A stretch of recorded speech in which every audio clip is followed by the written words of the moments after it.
All right, so welcome back to the Inspired series. And today I am so excited to have a very special guest with us, Yagnesh Patel. So, Yagnesh, I've known for years now, actually over a decade, and I've been truly inspired by your story. But one thing I don't know about you is how did you get into pharmacy? Yeah, Jamin, thanks for having me here today. When I came from Kenya and I moved to US. The reason why pharmacy intrigued me is it's the first line of healthcare.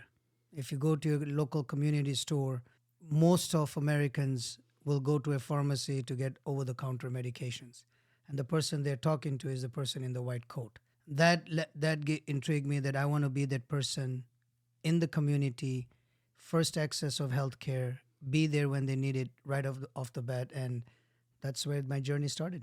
So, but when I imagine pharmacists, you said the white coat, people come to the store, they ask for medication, ask for consultations on, polypharmacy, other things, but you don't work in a retail store. Like your career has kind of evolved from being that guy that's front line to being something else. Do you mind telling us about what exactly that is that you do today? Yeah, I'm still pharmacist by heart, Yeah. and that never goes away. Right now, I'm an executive director overseeing clinical quality, customer service quality, professional practice, regulatory affairs, and my company's generic portfolio.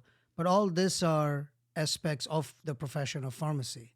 Though I am not in a clinical role, I am in a role that allows our clinicians to practice to provide access, good quality, and cost effective medications to the patients we serve. But a lot of people don't realize that pharmacists can have so many different webs within their career. So, when did you realize there's more than just the retail aspect of a pharmacist? Yeah, I know. And the company I am, And the obviously, reason I bring this up is, I'm a physician, but a lot of us, our physicians, don't even go practice medicine. They get into startups or they get into nonprofits or other things. I didn't even know that until I finished my entire training that was possible. yeah, neither did I. You always need a mentor in life. And when I was on the bench practicing, I had a pharmacy manager who was in a managerial role. And I said, how do you balance to be a clinician? And he said, a community pharmacist taught me very well. There's a community pharmacist plays three roles. One is one of a clinician, second is a manager, managing a team, and third is a leader who thinks how to advance the profession and patient care. And that intrigued me, and that's where I started my journey. First became a pharmacy manager of one store, and as the company grew, I became a multi-store operator, and then I went into the different facets with PBM, into specialty space. So once you learn those three key things around access, care, and reduction of cost, and how you manage a team, then to your point, you still have your clinical background. You will relate to the clinicians who are practicing, but now you put in strategies and teams together to execute on things that is going to advance both the profession and patient care. So you make it sound so easy. So the pharmacy part you learn in pharmacy school, and then you learn hands-on like how to manage the patients. But you mentioned managerial and leadership skills. Like people can get MBAs, people can go do internships and shadow, but that's not something everyone can learn. Would you agree or would you disagree? I think we're all managers and leaders, naturally born. It's which what we activate at what time. For me, it came from mentors. Some of the skill sets you can get a degree, but even when you're getting those MBAs, you are having going to internships. You have to get practical experience before you apply it once you graduate. Similarly, I didn't go to any professional management schools, but really, if you're managing from your heart and you're listening to your teams and you're growing with your teams, management comes to you naturally. So I think that's a great segue to the next topic here. So if someone wants to get into a manager role or a leadership role, not just within pharmacy or in any of their careers, how does that happen? Is it with hard work? Is it with grit? Is some of it have to do with luck? Does some of it have to do with like who you work with? Or are these things that can maybe sometimes happen naturally as well? No, I think you have to stretch yourself. You have to find a goal and purpose in life and work towards it. It's not about, nobody's going to come and teach you management. Dealing with humans and influencing humans and being a human at the same time, it comes with a purpose that I want to grow, and then everything fell in place. So I stood very strong in my desire to grow beyond clinician. And I learned from my mentors. Mhm. I learned from leaders who are pharmacists. So the company I worked for our CEO was a pharmacist, and he was a CEO of a Fortune 10 company. And when you learn from them and you listen to your team, and also there's a grind. You go through grinds. Everything's not going to be perfect, but what happens is you take those skill sets and you apply them in situations and scenarios that as life goes along, you pick up those tricks and you learn that, and that's how you become successful. So you mind sharing with us a story of a challenge that you had, like something you're like, man, I screwed that up, or oh man, this is really gonna affect me in the future. I would say I don't think it affected me in the future in a negative way, but one of the challenges was in the market I started my profession was also where my company was growing. We were building stores and we had to acquire pharmacists, and a lot of them were overnight pharmacists. And the challenge was to get 20 overnight pharmacists in a very short period of time. And I remember myself standing overnight recruiting at a cold call recruiting in downtown Chicago on a very cold night. And I'm like, how am I going to do this? And, I said, let me just start somewhere. I went to a competitor store, started having a chat with a pharmacist, learned more about that pharmacist, found that we had a common ground where his son was also graduated from the same school.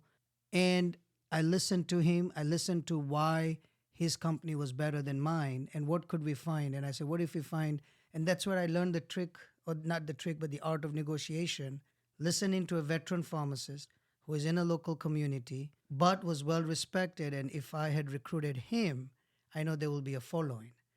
But it took about 3.5 hours of talking to him, learning from him. And that challenge it became very easy. When I walked into that store, it was a challenge. I had to find 10 pharmacists. When I walked out, knowing that how this guy operated, eventually we were able to get all the pharmacists overboard and our stores were staffed. What I learned from that is even though I was in a role that had a title, I approached a mentor, I approached a fellow colleague just as a pharmacist, not, showing my title, my company, where I am from, but simply being a colleague who is in a need of a pharmacist, and hey, how can you help me? Eye to eye on the same level. And that approach, eye to eye. So this is great in a professional environment, but I know I personally do very good with communication and getting eye to eye in my professional environment, but at home it's a little bit different. So how do you kind of balance, how you have to maybe be a little bit different at home versus in your professional environment? Because you're both trying to do the same thing. At work, you're trying to make your business take it to the next level. At home, same thing. You're investing in your family. But sometimes challenges happen. The same skill sets you may have at work may not work at home, or do they? Yeah, I think they do, because managing or being in a family unit is no different. I have a family of 5, we are. Each of us have our own unique ways of doing things, yet we all have a common goal of how all of us can be happy. And so there are adjustments one has to make. One has to be able to have humility. It's a very key thing is I come home with an humble approach. Same what I apply at my work. I come with an humble approach. Second, having patience. Patience is a virtue that I think business teaches you, because you can't just create a Rome overnight. You have to wait till your business plan works out. Same at home. Apply that value of having patience with the family, myself, giving in, and most importantly, have the heart to forgive. When I was growing in my career, there were mentors of mine who had a choice when I made errors, small mistakes, to just write me off or have a big heart to forgive me and grow me. Same thing you apply at home. When your children are your kids or your spouse have in your mind they've not done something you wanted, how do you have a heart big enough to forgive? So when you have humility, patience, and a heart to forgive, I think that you can apply no matter which environment you are when it's more than you in a team. So humility, patience, heart. What about balance? You have a very busy professional career. You do a lot of work outside in the community, and you have to manage everything at home. So us as professionals, I always, there's like billions of books written about balance and work-life balance. How do you do that? Yeah, I think we all have 24 hours. Nobody has no different. Even the leaders that have Well, you have to achieved- sleep though. Yeah. At least 8 hours a right, night, right? You sleep 8 hours a night, right? I try to. But it's a simple formula. Each one of us have 24 hours. Yeah. And Out of the 8 hours of sleep, you have your 8 hours of work that leaves you a balance of eight. You spend 4 hours with the family and 4 hours for somebody else, Hmm. and that somebody else means in the joy of others. What am I doing beyond just my run of the mill work and family and career? What else am I doing for leaving a footprint to do something in the joy of others? And one of the things is those 4 hours a day. So out of those 4 hours, one goes towards your exercise, the other goes towards your reading and meditation, still leaves you 2 hours to do something for others. Now, I could have a choice and have 2 hours of watching a nice Netflix. Just say Netflix. it, man. Sometimes I cheat on that, Yeah. or apply those hours and do volunteer work Yeah. or something that you have passion. Because Yeah. once you have a passion, you'll find time. One of my most inspirers is Pramukh Swami Maharaj, Yeah. and he lived 96 years. Grew a phenomenal organization, multiple buildings across the world, mandirs he built. He had the same 24 hours a day, but he balanced it so well. He always said, make a timetable, make a schedule, and if you hold to that schedule, you'll achieve a lot. Well, thank you for making time in your schedule for us today. No, thanks for having me. But we're not done yet. So last year, you and I both volunteered together. So you mentioned Pramukh Swami Maharaj, and you mentioned buildings, but these are more than just buildings and structures, right? A lot happens. And one time that we had to work together in volunteering was up in Akshardham in Robbinsville, New Jersey, which is now almost a year since it's open. And it was a very cool journey. A lot of us sacrificed a lot of time. And people ask me today, like, what did you learn? Like, you took all that time off. What did you learn? I have my answer, but what would you say your biggest takeaway from that experience was? Yeah, my biggest takeaway from that experience was that one was his vision of having this Akshardham built, a Hindu place of worship. He had a vision, but that was a promise from his guru where had set that vision for him. And what I learned is that if you're committed to any vision, it will happen. You just have to remain committed. You have to inspire individuals and come together. And I think His Holiness Mahant Swami Maharaj, who did the inauguration of that temple, of that mandir, his living credo came very front and center to me. And his living credo is be humble, don't find faults in others, and foster unity. That's interesting. You mentioned that earlier, Right? but When you didn't do mention where those it came three from. things, Yeah. when Yeah. you do those three things of being humble, don't find faults in others, and foster unity, when you do those three things, nothing can stop you from doing anything in the joy of others, Yeah. which is the living credo of Pramukh Swami Maharaj.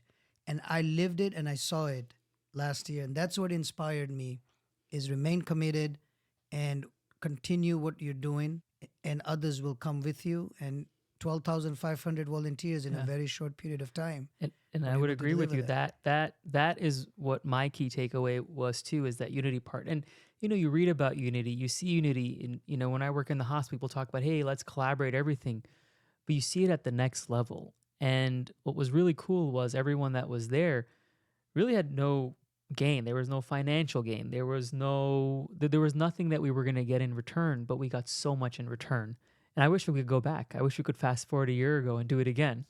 Yeah, we can do it still. We can do it in our many ways at Mandir. We Yeah. can do it our many ways here at work, at home. It doesn't have to be a big project. I think those small inspirations that we came out from, what does it mean for us rest of our life? Mhm. What more can I do? Not only for the profession that I practice in, what more can I do for my family? What can I do for my community? Those are some of the inspirations I did, because it was really humbling. To your point, you had physicians, you had lawyers, you had doctors, you had kids giving up their colleges, and they all came together for a purpose. You sit back and now you think that 1,000 years from today, today we talk about the pyramids and we wonder, how did they build it? What did they do? Here is a documented of who did, where did they come from, what their backgrounds were, pictures. So from 1,000 years from today, they'll be talking about volunteers who gave up everything with a name and a picture associated with it that were part of this Akshardham building. That's truly remarkable. That is the epitome of inspired. All these individuals were inspired. So, one last question here. So let's say there's a youth in front of you that looks up to you and you are his mentor. and this individual doesn't really know what they want to do in life, whether it's pharmacy, medicine, or entrepreneurship or tech. What would be some like basic things you would tell a soul that's kind of just lost, and he or she sees all their friends focused on doing this and that, or sometimes their parents pressuring them into a certain thing. But what would you tell that individual? I would tell that individual the same thing what my inspirer taught me and what I learned from many of my mentors was find what you like and just dedicate your life towards it. What if you don't know what you like though? Then explore, Ah, meet with people, yeah. go talk to others. Who do you admire, right? Somebody, if I am lost, but there's somebody that I look upon, Mhm. can I have a meeting with them? Don't be shy to go and ask for a cup of coffee. Can we go out for coffee? Yeah. Explore what's out there, aggregate that together, and find your purpose. Yeah. And once you have that purpose, then drive your entire energy, your thoughts, and your life's dedication towards that purpose. And I love how you said explore. I think a lot of youths that come and ask me questions, I feel like they're basing their whole purpose on life based on what they see on social media or what they have scrolled through. I've realized like most people's lives are not that perfect, and a lot of people that seem happy are not as happy. So I love how you said is go have a coffee, have that human connection, and kind of get to know people and take a deep dive without any filters. Correct. So last question here. So where is Yagnesh going to be 10 years from now?